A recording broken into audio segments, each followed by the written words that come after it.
రే వెంకయ్య, రోజు రోజుకి దారుణాలు ఎక్కువైపోతాయిరా. పేపర్ చూడాలంటేనే భయం వేస్తుంది. అవునయ్యా, మీ చేసే దారుణాల కంటే ఎక్కువేం కాదు. ఏంట్రో వినపడుతుందేంటో కొనుగుతున్నా. ఏం లేదయ్యా.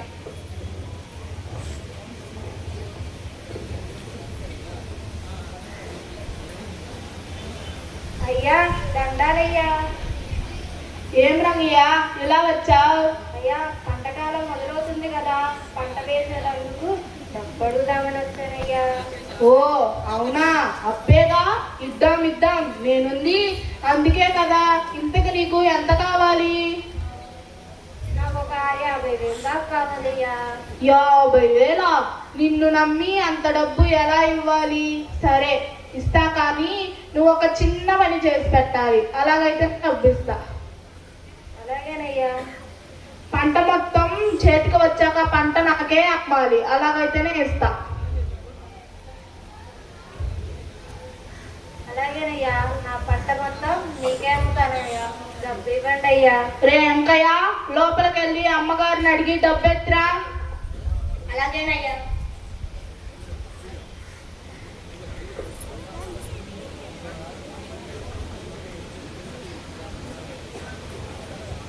ఇదిగోండి అయ్యా. తీసుకోరంగయ్య. ఆగు. రే వెంకయ్య, పేపర్లు ఇవ్వు. సంతకం పెట్టు రంగయ్య. ఏం పేపర్లు అయ్యా? పంట మొత్తం నాకే అమ్ముతున్నామని చిన్న అగ్రిమెంట్. సంతకం పెట్టు. అయ్యా ఏడుముద్దయ్యా. రే వెంకయ్య, ఇంకో డబ్బా ఇవ్వు.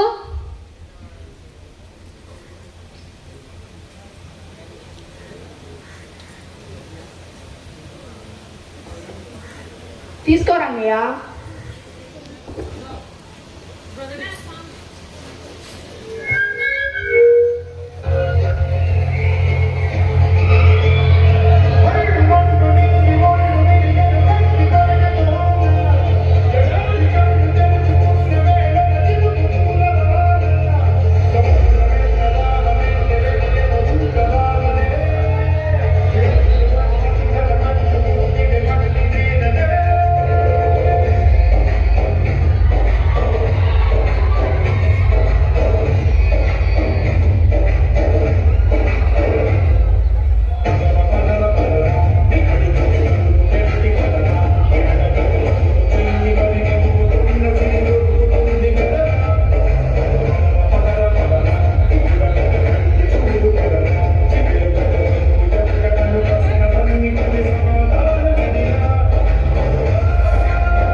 పంట బాగా పండినట్టుంది, మొహం వెలిగిపోతుంది.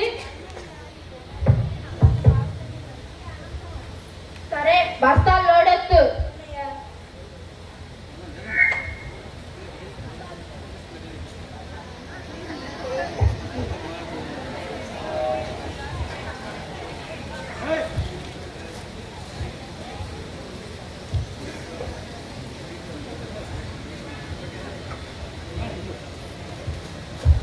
అయిపోయిందయ్యా. సరే సాయంత్రం ఇంటికి రా, లెక్క చూద్దాం. సరేనయ్యా.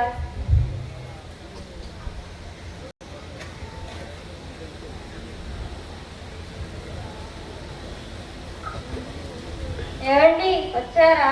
మంచినీళ్ళు తీసుకొస్తాను, ఉండండి.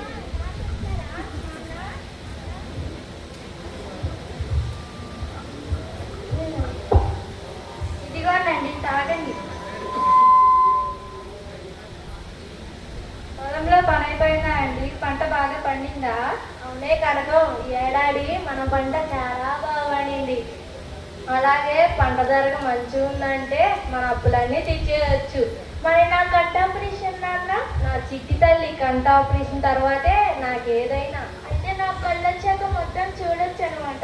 అవును తల్లి, ముందు నిన్నే చూస్తాను నాన్న. అలాగే తల్లి. నా మంచి పిచ్చి నాన్న, లవ్ యూ నాన్న.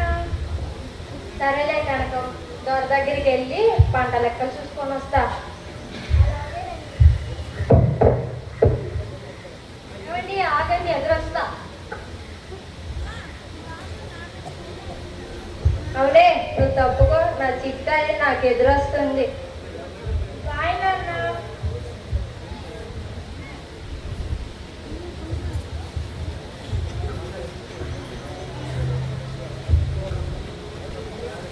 అయ్యా, ఏంటంగయ్యా ఇలా వచ్చా? అయ్యా పంట లెక్కలు చూద్దామన్నారు కదా, మాటలా రమ్మన్నారు కదయ్యా, అందుకే వచ్చానయ్యా. ఓ అవును కదా, ఆ లెక్కలు చూసేసాను రంగయ్య. నీ పంటగ రావాల్సిన డబ్బు, నువ్వు నా దగ్గర తీసుకున్న అప్పు, రెండింటికి లెక్క సరిపోయింది. ఇంకో నాకు ఇచ్చేది ఏం లేదు. అదేంటయ్యా అలా అంటారు? నా దగ్గర నుండి చాలా ధాన్యం తీసుకున్నారు కదయ్యా. అవును రంగయ్య, నీ పంటగ రావాల్సిన డబ్బు, నా దగ్గర తీసుకున్న అప్పు, రెండింటికి లెక్క సరిపోయింది అంటున్నా. అయ్యా అయ్యా అలా అనకండి అయ్యా, నా కూతురు పంట ఆపరేషన్ పెట్టుకున్నానయ్యా. ఆ ధాన్యం, నీకు ధాన్యం చాలా ఇచ్చాను కదయ్యా. నువ్వు ఎంత ధాన్యం ఇచ్చినా ఏం లాభం రంగయ్య, పంట రేటు బాగా పడిపోయింది. ఈ ఏడు ప్రజలందరికీ పంట బాగా పండింది. సప్లై ఎక్కువ ఉంటే డిమాండ్ తక్కువ అవుతుంది కదా. శ్వాసంలో వచ్చింది, నువ్వు చదువుకోలేదుగా, నీకేం తెలియదులే. అయ్యా అయ్యా అలా అనకండి అయ్యా, ఒకసారి లెక్కలు చూడండి అయ్యా. రే, నువ్వే నాకు లెక్కలు నేర్పించిస్తున్నావా? నువ్వే నాకు లెక్కలు నేర్పించాను తొడవైపోయావా? వదలరా, నువ్వు నన్ను వదులు. అయ్యా అయ్యా అలా అనకండి అయ్యా, నా కూతురికి పంట ఆపరేషన్ ఉందయ్యా, లెక్కలు ఒకసారి చూడండి అయ్యా. రైతు కంట నీరు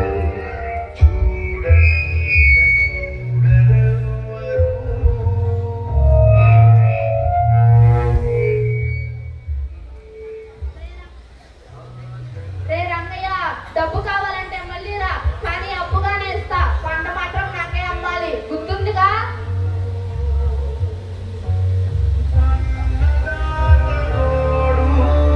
నింగినంటే నేడు ఆలకించు మారు ఎవరు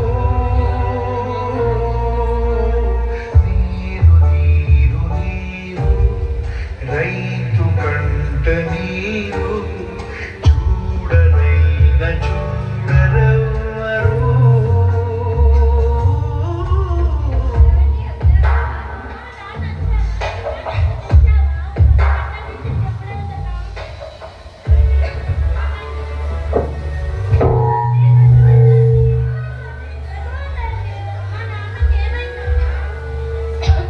ఏమవుతుందే కనకం, తరతరాలుగా ప్రతి రైతు జరుగుతున్న అన్యాయమేగా. నాకు జరిగింది.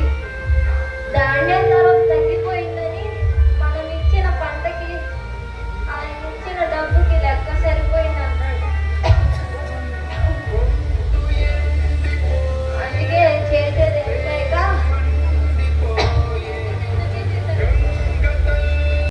పొలానికి పురుగు పట్టినప్పుడు ఏ ముందైతే కొడతామో ఆ ముందే నాకు ఈ పరిస్థితి అయింది.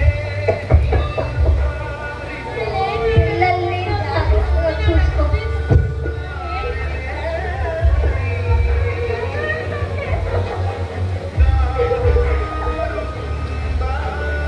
రైతు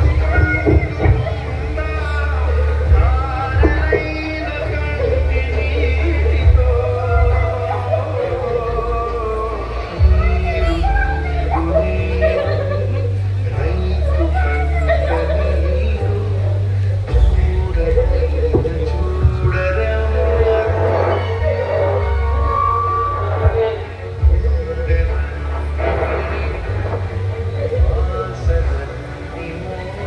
చూసారా ఫ్రెండ్స్, దేశానికి వెన్నుముక రైతు.